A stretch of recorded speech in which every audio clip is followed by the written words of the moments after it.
2026년 첫 주일 우리가 하나님의 은혜를 사모하고 또 성도님들과 함께 예배할 수 있음이 참 감사한 일입니다.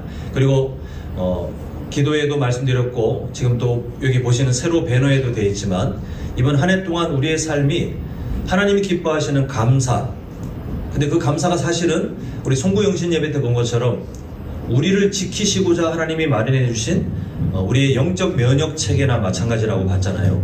그 감사를 그냥 어떤 이벤트나 어떤 감상적인 표현이 아니라 우리의 삶 그 자체가 될 수 있기를 꿈꾸는 그 같은 꿈을 우리가 품고 살아갈 수 있는 것도 참으로 감사한 일이 되었습니다. 이제 그러면 우리가 해야 될 일이 뭐냐면 감사가 필요하다는 것, 또 감사가 우리의 지속적인 삶이 되어야 되는 것까지 이제 확인하고 동의했는데 그 감사의 출발점, 근거에 대해서 함께 좀 연구하고 또 훈련할 필요가 있습니다. 왜냐하면 감사를 마치 나의 어떤 감정이 있잖아요. 들쑥날쑥한 나의 감정이나 언제든지 바뀔 수 있는 내 상황에 그 감사의 출발점을 두면 우리는 절대로 감사가 삶이 되는 교회, 감사가 삶이 되는 가정, 감사가 삶이 되는 인생을 살아낼 수가 없습니다. 하나님이 우리에게 너의 기분 따라 아니면 너의 상황을 따라 감사하라고 하신 적이 없어요. 항상 감사의 근거는 삼위일체 되신 하나님, 그 하나님에게서 우리의 마음을 두고 감사해야 되는데 그것을 위해서 우리의 삶의 근거가 되는 그 우리를 위로하시는 하나님의 마음을 한 해 동안 좀 주목하면 좋겠다 하는 그런 갈급한 마음으로 오늘부터 이제 요한계시록을 함께 강해 설교로 하나님 앞에서 좀 함께 그 은혜를 나누고자 합니다. 근데 우리가 요한계시록을 마주할 때 먼저 점검해야 될 안경이 있어요. 먼저 우리가 써야 될 안경이 있는데 그 안경을 안 쓰고 이상한 안경을 쓰는 분들이 교회 안에 참 많이 있습니다. 성도님들 중에는 안 계시길 바라는데 한국 교회 안에 이상한 안경을 쓰고 요한계시록을 마주하는 그런 분들이 참 많이 있는데요. 몇 가지만 한번 정리해서 설명하자면 공포라는 안경을 쓰고 요한계시록을 보면서 두려움과 근심, 나중에 세상이 이렇게 되면 나는 어떻게 되나? 그 요한계시록을 이런 안경으로 보는 거예요. 공포와 두려움, 근심. 그래서 거기에 집착해요.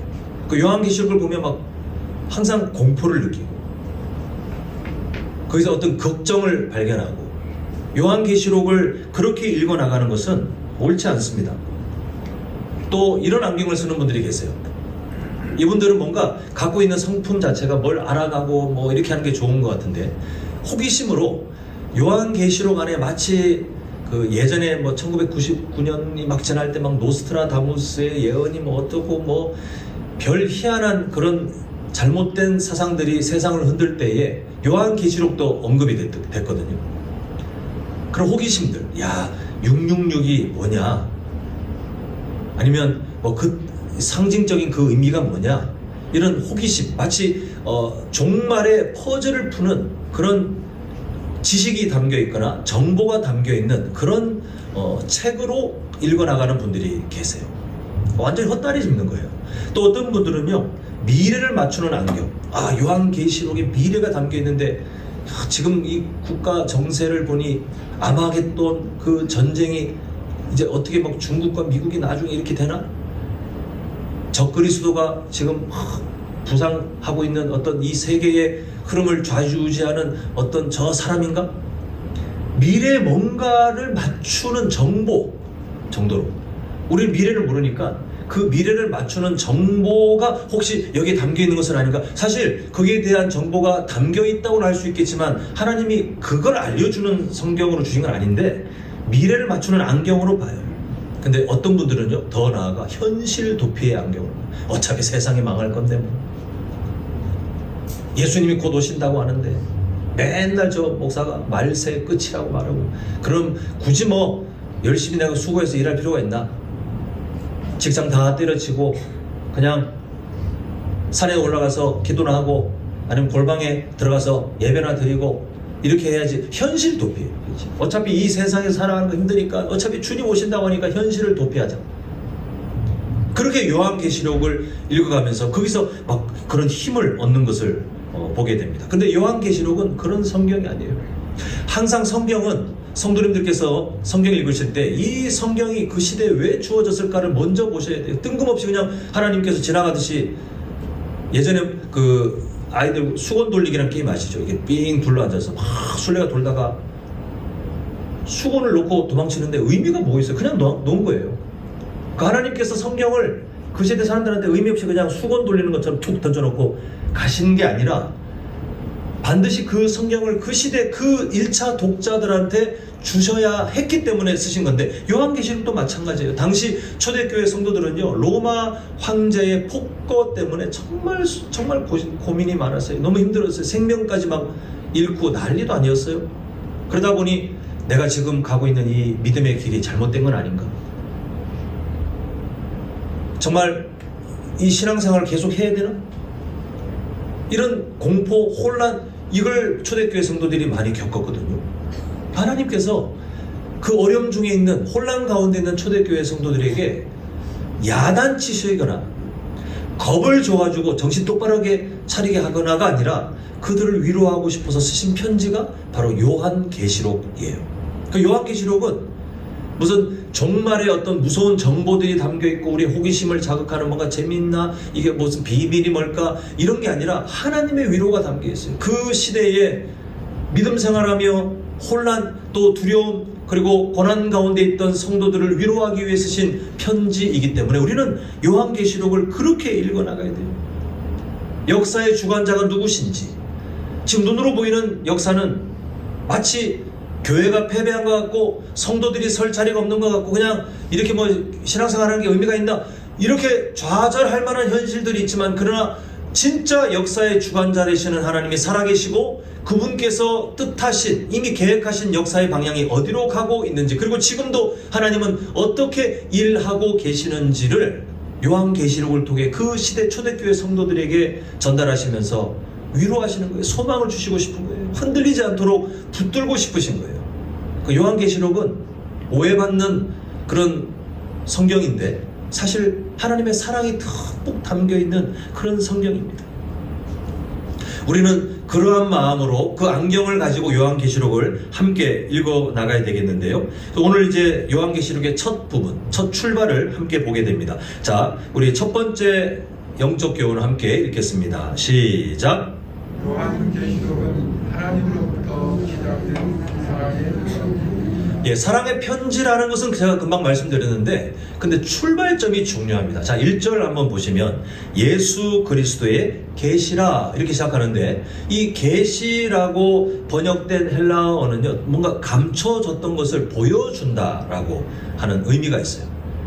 그 인간의 연약함은 원래 죄로 오염되기 전에 인간은 하나님과 친밀한 교제 가운데 하나님의 마음을 알고 하나님의 뜻을 충분히 알 수 있는 존재였지만, 죄로 인해서 완전히 망가진, 그 능력이 완전히 파괴된 그 연약함으로는 하나님의 뜻을 알 수가 없어요. 그 계시는 하나님께서 연약한 인간들을 불쌍히 여기셔서 하나님이 하나님의 뜻을 보여주시는, 덮어져 있는, 알 수 없는, 이 인간으로서는 알 수 없는 그것을 하나님께서 미리 내가 너희들에게 알려준다라고 하시는 게 계시거든요. 근데 이 계시의 출처와 방향을 1절 그 뒤에 보면 하나님이 그에게 주사, 그는 예수님이에요. 그리고 최종 목적지가 뭐냐면 반드시 속히 일어날 일들을 누구에게요? 그 종들은 그 시대 초대교회 성도들을 말합니다. 그래서 1절을 보면 하나님, 그 다음에 예수님, 그리고 천사, 그리고 사도 요한, 마지막에 최종 목적지인 그 시대의 초대교회 성도들에게 흘러가는 이 순서를 우리에게 알려주고 있는데, 앞서 말씀드린 딱 그거예요. 하나님께서 대상을 딱 정하시는데 그 대상인 초대교회 성도들이 너무 힘들기 때문에 그들을 위로하고 그들을 품에 안아 하나님께서 뜻하신 또 승리의 길로, 믿음의 길로 갈 수 있도록 돕기 위해서 하나님으로부터 출발된 계시, 사도 요한이 뭔가 득도한 게 아니라, 뭔가 깨달은 것을, 교훈을 알려주기 위한 것이 아니라 하나님께서 내가 초대교회 저 성도들을 위로해야 되겠다라고 그 목적을 가지고 주신 하나님의 사랑의 편지라는 것을 꼭 기억해야 되겠습니다. 왜냐하면 이걸 알아야 이 요한계시록이 그 1차 독자들은 그 시대 초대교회 성도들이지만 지금은 우리에게요. 하나님으로부터 우리를 향해서 주어지는 하나님의 소망의 메시지, 위로의 메시지가 요한계시록이구나. 이걸 꼭 아셔야 되겠습니다. 자, 이제 3절을 한번 보겠는데요. 보면 이 예언의 말씀을 읽는 자와 듣는 자와 그 가운데 기록한 것을 지키는 자는 복이 있나니 왜냐하면 때가 예수님의 다시 오심이 가까웠기 때문이다. 말세 때가 가까웠기 때문이다 라고 말씀을 하고 있는데, 여기 말씀을 읽는 자도 있고 듣는 자도 있고 그 가운데 기록한 것을 지키는 자가 왜 등장하냐면, 요즘 성도님들은 이제 교육이 어느 정도 돼서 또 한글 성경이 잘 보급돼서 성도님들이 마음만 먹으시면 그냥 하루 종일 성경을 읽으실 수 있고, 어느 정도는 성경에 뭐 깊이 있는 그런 신학적인 의미나 또 그 원래 원어의 의미를 뭐 찾아내진 않아도 한글 성경이 충분히 전달할 수 있는 하나님의 마음을 읽어내실 수 있잖아요. 근데 그 시대는 그러지 않았어요. 이 사도 요한을 통해서 하나님께서 전해주신 이 편지는 그거 하나예요. 이제 필사해서 그걸 사람들의 손으로 다 복사해서 나눠 돌리지 않는 이상은 그 하나. 그리고 글자를 모르는 그때 당시에 어찌 보면 천한 그런 계급에 있던 뭐 노예들이나 그런 사람들도 있었기 때문에 글씨를 모르는 사람들이 많았거든요. 그러니까 초대교회 예배는 글씨를 아는 누군가가 대표로 낭독을 하고 그 사람들이 그걸 들어요. 그리고 그 지금 이제 읽는 자와 듣는 자가 나왔죠. 마지막에 읽었든 들었든 함께 그 교회 공동체는 어디로 가냐 하면 그 말씀을 지키는 사람의 자리로 가야 하는 것이 초대교회의 일반적인 형태였습니다. 그렇지만 우리가 여기서 발견할 수 있는 게 뭐냐 하면 이 요한계시록이 지금 그렇게 전달되었다는 거예요. 누가 대표로 읽을 것이고 들을 것이고, 그러면 함께 읽었거나 들었거나 함께 그 요한계시록에 담겨있는 하나님의 마음을 따라 지켜내라, 삶에서 그렇게 살아가라. 이제 이게 요한계시록의 방향인데, 이 요한계시록은 그런 의미이기 때문에 오늘날 안 읽혀지다가 그냥 좀 관심 있는 사람들이 좀 읽거나, 아니면 성경 66권을 거의 65권까지 읽었는데 읽을 성경이 없어서 그냥 어쩔 수 없이 읽어나가면서 아까 말씀드린 것처럼 잘못된 안경, 공포의 안경, 아니면 그냥 호기심의 안경, 이런 잘못된 안경으로 보면서 헛된 마음을 그렇게 품는 게 아니라, 이 말씀은 읽고 듣고 그 다음에 함께 이 말씀을 살아내야 하는 말씀이에요. 그냥 지적 호기심을 채우는 누군가에게 전달하는 정보가 아니라 그 시대의 말세 때를 살아갈 성도들에게 이렇게 살아가라 라고 하나님께서 살아갈 방향, 그 위로의 메시지를 전하는 게 이 요한계시록인 것을 보게 됩니다. 오늘을 살고 있는 우리에게도 그래서 동일한 이 은혜가 우리에게 필요한 거예요. 하나님의 마음에서 점점 떠나는 이 시대에 여러 비진리들이 가득하잖아요. 교회가 많이 어려운 중에 문 닫는다고는 하지만, 그러나 아직도 적진 않아요. 제가 보기엔 지역을 섬기기에 충분해요. 교회를 떠나는 사람들이 많다고 하지만 아직도 세상을 변화시키기에는 교회에 소속된, 뭐 진짜 그분들이 다 예수님 믿는지 그건 제가 모르겠지만 교회에 소속된 사람이 적지 않아요. 예수님 시대에 12명의 제자, 또 많지 않은 그 성도들의 숫자에 비하면 한국의 기독교인들이 많아요. 희망적이에요. 아직은 진짜 다 예수님 믿는다고 봤을 때. 근데 그런 중에 점점 말세의 흐름을 따라 오염된 교회, 오염된 목회자, 오염된 성도들이 점점 많아질 때 우리는 도대체 어디를 보고 살 것인가 흔들릴 수가 있거든요. 오늘 이 말씀은 하나님께서 이런 혼란한, 또 미래에 대해서 비확실성한, 그 확실하지 않은 불안함 속에서, 또 예수님 믿으면서 이때 초대교회 성도들 정도는 아니지만 그런 핍박과 어려움을 겪고 있는 성도들에게 하나님께서 여전히 동일한 위로와 소망의 메시지를 주시는데, 그것은 그냥 듣고 편하게 지내라가 아니라 듣고 요한계시록에 담겨진 하나님의 마음을 따라 그대로 살아가야 그 말씀이 진짜 힘이 있는 말씀으로 내 삶을 지켜나가는 거예요. 우리는 그래서 이 말씀이 여전히 필요합니다. 우리가 지금 이때에 들을 것은 사람의 소리도 아니고 세상에 들리는 어떤 철학의 흐름도 아니고 우리를 향해서 말세 때에 우리를 깨우치시며 위로하시고 하나님께서 어떠한 분이신지를 알게 하시는 요한계시록에 담겨진 하나님의 그 메시지, 우리를 향하신 편지에 우리의 마음이 주목할 필요가 있겠습니다. 자, 이제 두 번째 제목 함께 읽겠습니다. 시작. 예수님은 우리에게 아름답고 확실한 정체성을 이미 허락하셨습니다. 자, 요한계시록의 서론인데 아까 본 것처럼 그 계시는 하나님께로부터 출발하여 예수 그리스도에 대한 그 계시가 천사를 통해 사도 요한을 통해 그때 당시 초대교회 성도들에게 흘러갔고 오늘 살고 있는 우리에게도 전달되는구나 지금 보고 있잖아요. 그러면 지금 이 내용이 누구에게 그리고 그 사람들은 누구인지를 이제 우리에게 알려주는데 4절부터 6절 다 보진 않겠지만요. 4절부터 6절까지는 그때 당시 편지의 형식을 따라 이제 축복하는 건데 4절에서는 성부 하나님, 성령 하나님에 대한 설명을 합니다. 5절에 가서 예수님에 대한 설명을 시작하는데요. 당시 초대교회 성도들이 보는 세상은 어떤 세상인지 우리가 좀 이해를 하고 이제 이 말씀을 봐야 되겠는데요. 당시 초대교회 성도들이 보는 세상은 로마 황제가 그 시대 질서였어요. 그 시대 압도적인 절대자였어요. 실제로 로마 황제 때문에 교회가 다 몰살당하고 예수님 믿는 사람들이 죽어나가고 그런 일들을 보니 막강한 권력, 절대 무너지지 않을 것 같은 그런 권력으로 보여지는 거예요. 이 세상의 통치자처럼 보여지는 거예요. 그런데 하나님께서 사도 요한을 통해서 그 시대의 초대교회 성도들에게 전해주시는 게 뭐냐 하면 5절부터 쭉 이어지는 것을 보니까 예수 그리스도께서 진짜 통치자라는 거예요.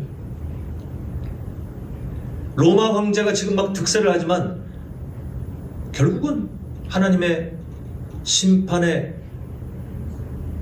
그 주관하신 역사 속에 피할 수 없이 결국은 굴복되고 결국은 그 어두운 마치 교회가 망한 것 같고 성도들이 패배한 것 같은 그 시대 속에 하나님은 여전히 살아계심을 분명히 보여줄 것이라는 그 약속을 인사 속에 담고 있는데 이제 그 예수님이 성도들을 어떻게 만들어 놓으셨는지가 6절에 담겨 있습니다. 자, 우리 6절 한번 우리의 정체성을 기억하며 함께 읽겠습니다. 시작. 그의 아버지 하나님을 위하여 우리를 나라와 제사장으로 삼으신 그에게 영광과 능력이 세세토록 있기를 원하노라. 아멘. 이렇게 말하고 있는데 이게 예수님이 하신 일이에요. 예수님이 십자가 보혈을 통해서 지금 그 시대 초대교회 성도들을 어떤 존재로 만드셨는지 하나님을 위해서 성부 하나님을 위해서 성도들을 어떤 존재로 임명하셨고 지금도 돕고 계시는지를 말하는데 지금 보고 계시는 나라와 제사장 성도님들 중에 정말 구약에 있는 하나님의 그 언약을 아시는 분들은 이게 출애굽기 19장에 노예였던 이스라엘 백성들을 하나님이 구출하신 다음에 시내산 언저리에서 약속을 맺으시기를 이제부터 너희들은 노예가 아니고 내가 너희들의 하나님이 되고 너희들은 나의 백성이 되고 그 다음에 정체성 그들의 사명을 확인시켜 주시는데요. 너희들이 이 세상 속에 거룩한 나라요 왕같은 제사장이 될 것이다 라고 이스라엘 창세기 12장에 아브라함을 통해서 내가 너를 통해서 민족을 만들고 그 민족을 통해 내가 이 열방에 복이 되게 하겠다를 이제 진짜 만들어진 이스라엘 백성들에게 좀 더 구체적으로 너희들이 이제 이 세상 속에 모두가 나를 거부하는 이 죄로 가득한 세상 속에 너희들은 거룩한 나라가 뭔지 왕같은 제사장의 사명이 뭔지를 너희들이 살아갈 것이야. 내가 너희들을 그렇게 도울 거야. 근데 그 사명이 구약시대에 보면 결국은 죄의 문제가 해결되지 못한 이스라엘은 실패했잖아요. 그게 66권의 내용 중에 구약에 속한 내용. 근데 신약에 들어와서 하나님께서 예수님의 십자가 사랑을 통해 이제는 성도들에게 이 약속을 성취하셨다가 보여지는 것이 바로 이 본문 말씀이에요. 우리는 하나님 나라의 노예가 아니에요. 구신거리면서 그냥 먹고만 살려주셔도 감사해요. 그냥 천국에만 돌려보내주셔도 감사해요. 저는 노예라도 괜찮아요. 이게 아니라 예수님께서는 그렇게 하실 생각이 없어요. 하나님의 자녀로 그리고 이 세상 속에서는 하나님의 나라요 왕같은 제사장으로 우리에게 분명한 사명을 주시고 우리를 통해 이루실 일이 있다라고 우리의 정체성을 그렇게 말씀하고 계십니다. 이건 아무도 부정할 수 없어요. 성도님들께서 예수님 믿는 분이 맞다면, 정말 구원받으신 분이 맞다면, 이것은 성도님들께서 내가 지난 삶을 보니 이럴 자격이 없는데 라고 하시든 말든 이거는 하나님의 마음이에요. 하나님께서 우리에게 하시는 일을 보면 선제적으로 먼저 뭘 선언하신 다음에 그 다음에 만들어 가십니다. 우리에게 뭔가 해놓고 난 다음에 네가 잘하면 나중에 이렇게 도장을 찍어주기가 아니라 하나님의 자녀라고 그냥 선언하신 다음에 자녀처럼 성장시켜 나가시고, 지금도 마찬가지예요. 거룩한 나라, 왕같은 제사장이다 라고 선언하신 다음에 우리가 지금 그럴 힘도 없고 연약하고 여질 부족하잖아요. 늘 실패하는 것 같잖아요. 근데 하나님은 그 일을 만들어 가시는 분이세요. 우리의 정체성을 우리는 알아야 될 필요가 있습니다. 사실 이 세상은 우리에게 계속해서 질문을 던져요. 우리의 정체성에 대해 질문을 던져요. 학생들에게 당신은 몇 등짜리 인생이요?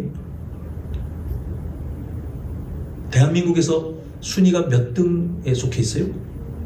당신의 정체성은 그 중에 어느 정도예요? 라고 세상이 질문해요. 좀 더 장성한 사람들에게는 당신은 얼마의 수입을 얻고 있는 인생이요? 당신은 주변 사람들에게 얼마나 인기가 있는 인생이요? 이 세상은 끊임없이 그러한 질문으로 우리의 정체성이 마치 거기에 달려있는 것처럼 질문을 던져요.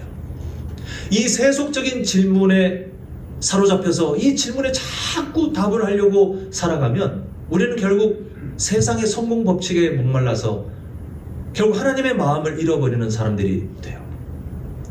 근데 우리가 등수가 어떠하든 지금 수입을 얼마나 받고 있든 사람들에게 인기가 있든 없든 우리가 정말 마주해야 될, 평생 마주해야 될 정말 중요한 질문이 있는데, 그 질문을 제가 읽어드리자면, 예수님께서 십자가 사랑을 통해 당신을 거룩한 나라 왕같은 제사장으로 세우셨음을 알고 계십니까?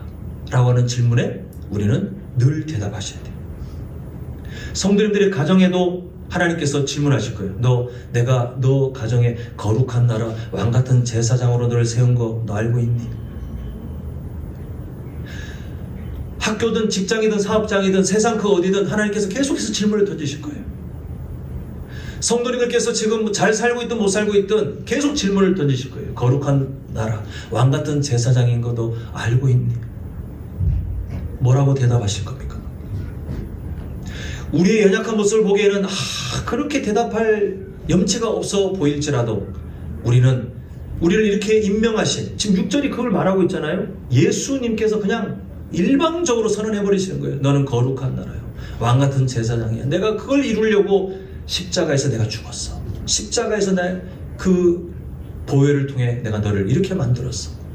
우리는 그냥 그 은혜를 기억하며, 맞습니다, 제가 하나님께서 세우신 거룩한 나라 왕같은 제사장입니다. 우리는 이 정체성을 매일마다 확인하고 사셔야 돼요.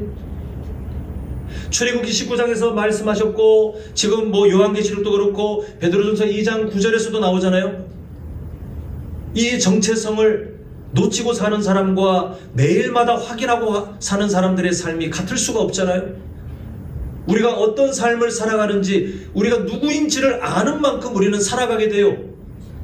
일제시대 자신이 매국노처럼 살아도 괜찮다고 생각하는 사람들은 매국노처럼 살았고, 일제시대에 이 나라를 위해서 내가 뭔가를 해야 되지 않나라고 생각했던 분들은 이름 없이 빚도 없이 독립을 위해서 자신의 인생을 바치는 사람으로 살았어요. 우리 신앙생활도 마찬가지입니다. 성도님들의 삶이 이 정체성에 대한 바른 답, 네 맞습니다 하나님, 저는 거룩한 나라요 왕같은 제사장으로 임명된 사람입니다. 이 바른 대답을 아는 만큼 우리는 감사가 삶이 되는 교회, 가정, 성도로 우리가 자라갈 수 있게 됩니다. 자, 이제 세 번째 제목을 함께 읽겠습니다. 시작. 알파와 오메가이신 하나님을 신뢰하는 성도는 소망을 누릴 수 있습니다. 자, 이제 7절과 8절이 남았는데 7절과 8절은 요한계시록의 요약이에요. 그 뒤에 이어져서 마지막에 있을 내용을 딱 함축적으로 두 절로 딱 정리하는 게 요한계시록 1장 7절 8절인데, 먼저 7절 한번 보도록 하겠습니다. 7절 보면 이제 나중에 이루어질 일이죠. 볼지어다 그가 구름을 타고 오시리라. 예수님의 재림을 약속합니다. 각 사람이 눈이 그를 보겠고 그를 찌른 자들을 볼 것이요 땅에 있는 모든 족속이 그로 말미암아 애국하리니 그러하리라. 아멘. 이렇게 말하고 있습니다.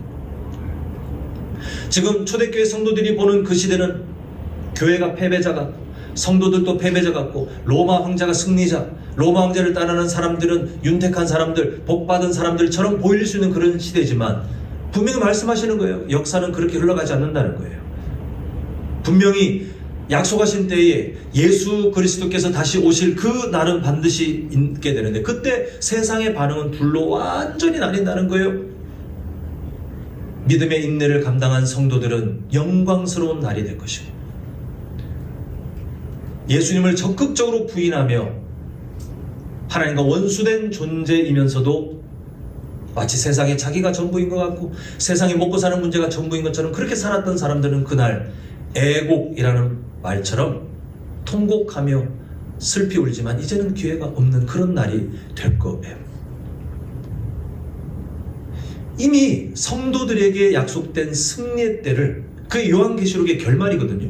근데 그걸 지금 미리 압축하여 요약하면서 성도들에게 약속된 이미 주어진 그 승리의 때, 비록 고난 중에 있지만 그러나 이게 영원한 인생의 종착지가 아니라 하나님께서 이미 예정해 놓으신 그 날, 성도들의 삶에 영광이 충만히 넘칠 그 날을 소망하며 살아가는 것이 성도들의 승리가 출발되는 그런 시간이라는 것을 말씀하고 계십니다. 그런데 이게 그냥 7절만 말씀하지 않고 아예 보증을 하나님께서 스스로 딱 주시는데 그게 8절이에요. 자, 8절 보면 주 하나님이 이르시되, 하나님께서 말씀하십니다. 나는 알파와 오메가. 이건 뭐 세상 사람들도 다 아는 명칭이잖아요. 시작과 끝이야. 하나님이 역사의 주관자로 시작도 하나님이 끝도 하나님이, 하나님께서 이 모든 것을 통치하시는데 이제도 있고 전에도 있었고 장차 올 자요 전능한 자라 하시더라. 지금 아까 우리가 지나갔지만 그 4절에도 또 지금 8절에도 장차 올 자요 요것 때문에 이걸 성자 예수님으로 오해하시는 분들이 계실 수 있는데 여기서 장차 올 자라는 것은 재림을 말하는 것이 아니라 하나님께서 이 세상 가운데 하나님의 통치를 나타내시는 그걸 말해요. 이 성부 하나님에 대한 말씀인데 하나님께서 스스로 보정하시기를 나는 알파와 오메가, 시작과 끝, 내가 그렇게 한다. 내가 지금까지 그렇게 해왔고 지금 미리 미래를 보지 못하겠지만 내가 지금까지 이제 앞으로 설명할 그 일을 오메가가 되는 내가, 역사의 끝을 주관할 내가 그걸 꼭 이룰 거야. 나는 그런 전능한 하나님이야. 이걸 지금 스스로 보증하고 계신 것을 보게 됩니다. 결국 성도는요, 믿음이라는 것은 내가 돌다리를 다 두들겨서 이 다리에 이상이 없다는 걸 확인하고 건너는 게 믿음이 아니잖아요. 그 다리를 만든 누군가가 확실한 실력자의 정말 좋은 재료를 썼고 가장 안전하다고 보증하고 있으면 그 사람을 신뢰하는 거예요. 건너기도 전에 저 사람이 실력자고 믿을 만한 존재니까 그 사람이 저 다리가 튼튼하다고 했으면 맞을 거야. 이게 믿음이에요.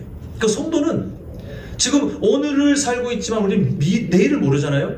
예수님께서 다시 오실 그때까지의 시간, 그때의 시간까지 우리는 모른단 말입니다. 그런데 성도는 그걸 다 의심하고 매일마다 돌다리를 이게 아니라 이 말씀을 주신 분이 알파와 오메가 되신, 전에도 계셨고 지금도 계시고 장차 임하시고 하나님, 그 하나님께서 나에게 이 약속을 주셨기에 저는 그 사실을 믿습니다 하고 살아가는 게 성도의 인내예요. 초대교회 성도들은 그렇게 해서 다시 회복되었어요. 만약에 하나님께서 주신 이 요한계시록의 목적이 달성되지 않았다면 그때 교회가 다 흩어졌겠죠. 너무 힘든 시대였거든요. 근데 이 요한계시록을 받고 하나님의 편지를 받고 성도들은 다시 힘을 냈어요. 그리고 그 힘을 낸 인내하는 성도들을 통해 또 복음이 열방으로 한국 땅까지, 그리고 지금까지 성도님들께서 예수님 믿는 사람으로 살아오게 된 것은 거시적인 시각으로 보면 이때 요한계시록으로 하나님의 소망을 얻어 하루하루를 견뎌내며 살았던 그 초대교회 성도들의 믿음의 유산이 지금 이 한국 땅의 여수시의 화장동에 세워진 이 한남제일교회 소속된 여러분에게까지 흘러오고 있는 것이, 이게 얼마나 아름다운 결단이고 또 아름다운 순종인지 모릅니다. 하나님은 오늘을 사랑하는 우리에게 그걸 지금 말씀하고 싶으신 거예요. 그때 초대교회 성도들이 그렇게 승리했던 것처럼 이 말세의 때를 살아가는 우리도 이 하나님을 신뢰하는 만큼 소망을 누릴 수 있다는 것을 우리에게 약속하고 계십니다. 이제 말씀을 맺겠습니다. 하나님께서 위로하고자 쓰신 편지, 이 요한계시록은 그 시대 초대교회 성도들에게서 끝나는 것이 아니라 재림의 시기는 예수님의 승천 이후에 계속해서 재림을 기다리는 시기예요. 말세의 때예요. 오늘을 살고 있는 우리에게도 이 말씀은 정말 필요한 은혜입니다. 오늘 요한계시록의 첫 부분 서론을 함께 보면서 함께 그 안에 담겨진 진리들을 여러 개 있지만 그냥 오늘 꼭 함께 보았으면 하는 세 가지 진리를 함께 보았는데, 우리 제목만 다시 한번 우리 마음속에 새겨보겠습니다. 시작! 요한계시록은 하나님으로부터 시작된 사랑의 편지입니다. 이 사실을 잊지 말고 읽으셔야 돼요. 주일마다 이제 요한계시록 강의를 한다고 하지만 그렇게 한다고 끝날 것이 아니라 성도님들이 이 성경을 또 나중에 읽으셔야죠. 읽으실 때 항상 이 안경을 잃지 마셔야 돼요. 하나님으로부터 나에게 주어진 사랑의 편지구나, 나를 위로하시는 내용이구나, 그렇게 읽어 나가셔야 요한계시록을 바르게 읽으실 수 있어요. 자, 두 번째, 예수님은 시작! 예수님은 우리에게 아름답고 확실한 정체성을 이미 허락하셨습니다. 근데 우리가 어떤 존재인지를 알아야 되는데, 하나님께서 주신 이 사랑의 편지는 세상 사람들한테 다 뿌리고 아무나 주워서 일단 오세요, 하나님이 굽신거리듯이 전단지를 뿌린 게 아니에요. 예수님의 십자가 사랑을 통해서 거룩한 나라요 왕같은 제사장으로 임명된 너무나도 존귀한 하나님께서 그렇게 사랑하시는 자녀들에게 보내신 편지인데, 그게 누구냐면 바로 성도님들이라는 사실을 잊지 마셔야 됩니다. 이건 아무한테나 그냥 뿌려진 전단지가 아니에요. 하나님의 사랑이 담긴 고귀한 사명을 갖고 있는 우리 성도님들에게 하나님께서 주시는 편지라는 사실을 알려면 우리의 정체성을 알아야죠. 우리가 매일마다 내가 거룩한 나라로 이 땅에, 또 왕같은 제사장으로 이 세상 가운데 나를 하나님이 심으셨구나, 예수님의 십자가 사랑으로 그 일을 이루셨구나, 창세기 3장 12절에 아브라함에게 말씀하셨고 출애굽기에도 하나님께서 언약을 베푸셨고, 그리고 그 약속이 진짜 나에게 이루어졌구나. 하나님 원래 원수된 존재였는데 저를 구원해 주셔서, 그냥 구원해 주신 것뿐만 아니라 거룩한 나라로 왕같은 제사장으로 살게 해주심을 감사합니다. 우리 매일 이런 고백을 늘 회복하셨으면 좋겠어요. 자, 마지막 알파와 시작! 알파와 오메가이신 하나님을 신뢰하는 성도는 소망을 누릴 수 있습니다. 알파와 오메가라는 뜻은 역사의 주관자가 누구신지를 묻는 거예요. 성도님들 인생도 마찬가지예요. 지금까지 걸어오시면서 왜 내가 이 가정에 태어나서, 왜 내가 이 여수에 태어나가지고, 왜 내가 한국에 태어나서, 우리가 불평할 수 있는 수많은 것들이 있지만 하나님은 우연이 없어요. 성도님들께서 그 가정에 꼭 태어나셨어야 했고, 그분을 만나 가정을 이루셔야 했고, 그 속에 성도님들이 어떤 사람인지를 증명하도록 하나님이 계속해서 부르시는 게 우리의 일상의 사명인데, 근데 하나님께서는 알파와 오메가, 우연히 우리를 던져놓고 필요할 때만 개입이 아니라 우리를 구원하시는 것부터 창세 전부터 하나님의 섭리를 따라 한치의 흐트러짐도 없이 그 계획을 이루어 가시는 하나님께서는 성도님들의 일상의 주관자, 알파와 오메가 되셔서 지금도 주관하고 계시고 더 큰 거시적인 하나님의 구원 역사 가운데 우리를 부르셨기 때문에 우리를 그냥 두지 않으시고 지금도 함께 하시며, 우리가 12월 달에 본 것처럼 임마누엘 하나님께서 먼저 막 애타셨던 그 이름 아닙니까? 그 하나님으로 우리를 돕고 계신다는 사실을 꼭 기억하셔야 우리는 지금 뭐라고 되어 있죠? 감사가 삶이 되는 교회, 그때 이 삶을 살 수 있어요. 그 하나님을 신뢰할 때 우리의 일상에 이 삶이 출발하게 돼요. 그게 안 되면 제가 아무리 성도님들 앞에서 춤을 추든 뭐 날아다니든 제가 뭐 목에 피를 토하면서 말을 하든 안 돼요. 저도 안 될 거예요. 우리 함께 이번 한 해 동안 알파와 오메가 되신 그 하나님, 그리고 나에게 이 말세의 때를 살고 있는 나에게 주시는 그 위로의 편지 요한계시록을 통해 우리의 감사의 근거가 바로 그 하나님으로부터 출발되어야 됨을 꼭 기억하셔서 우리 성도님들의 삶이 우리의 한 해 주제처럼 감사가 삶이 되는 교회, 감사가 삶이 되는 가정, 감사가 삶이 되는 인생으로 자라갈 수 있기를 간절히 축원합니다.